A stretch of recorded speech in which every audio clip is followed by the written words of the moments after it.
totoo lang, di ko alam paano ito sisimulan. Sobrang dami kong gustong sabihin and mixed emotions yung nararamdaman ko. Masaya because finally, andito na tayo. Malungkot kasi kahit anong gawin natin, alam natin di tayo kompleto. Nakakaba kasi baka di ka sumipot. Or ako. At nakakatakot kasi sa pangalawang pagkakataon, I need to make another important decision in my life.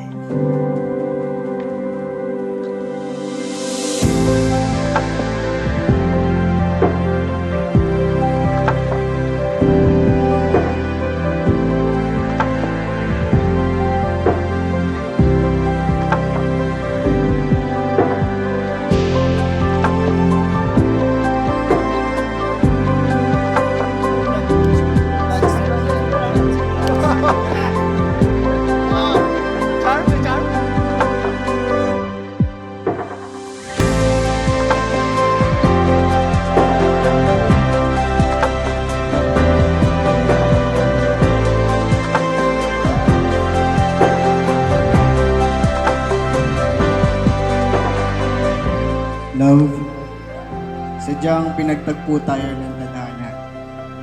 Binigay sa atin ang tamang oras at panahon na para sa ating dalawa.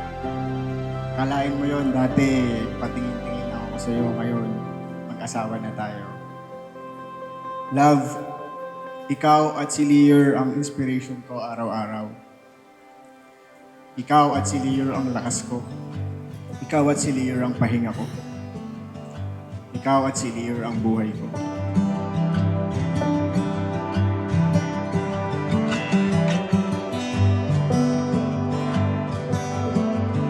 Nung nakilala kita, sa totoo lang, magaan na ang pakiramdam ko sa'yo. Well, ikaw, I know, patay na patay ka sa akin noon.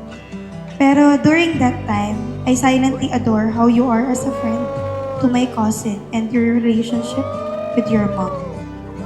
Moving on to so many years of being just friends, and I don't know why, pero lagi kang nasa family gatherings namin. You met me again at my lowest point. Sabi ko kay Lord noon, ayoko na. Lord, wag mo na ako ipapakilala kung di naman ako papakasalan. Kung di naman magtatagal. Pero magaling talaga si Lord. Kasi nung panahong di ko inaasahan, dumating ka.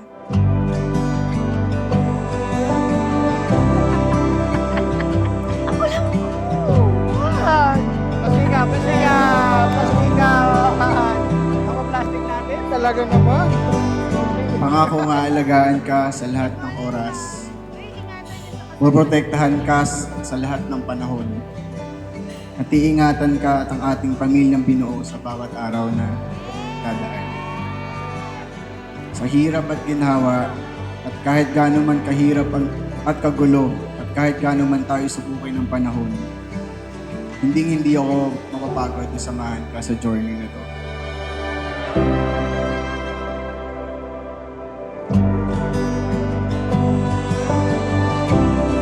Mark at Bianca, ang pag-ibig na inyong ipapangako ay inaasahan natin. Totoo, tapat, mananatili.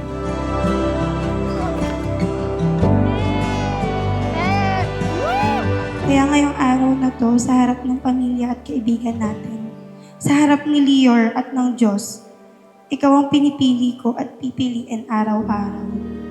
Hindi kita susukuan, love. At pinapangako kong mas magiging masipag akong asawa at nanay, magtitipid na at makikinig sa'yo.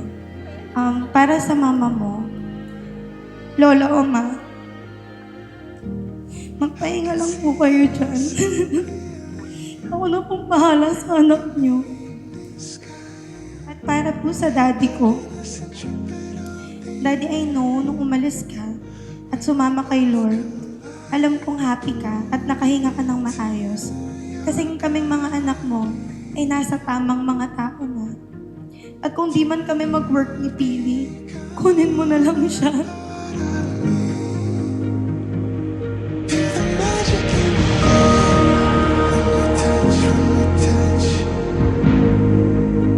Salamat sa walang sawang pagmamahal. Sa walang sawang pag-aalaga. Sa walang sawang pag-iintindi. Salamat sa walang sawang pagsuporta. Salamat sa araw-araw na saya at kulay na dala mo sa aming lahat. Nandito lang ako para sa iyo at kay Lear. Excited ako sa mga taong darating pa para sa ating pamilya. Mahal na mahal kita at lagi mong tatandaan. Mahal na mahal ko kayo ni Lear. Proud na proud ako sa iyo. The best ka.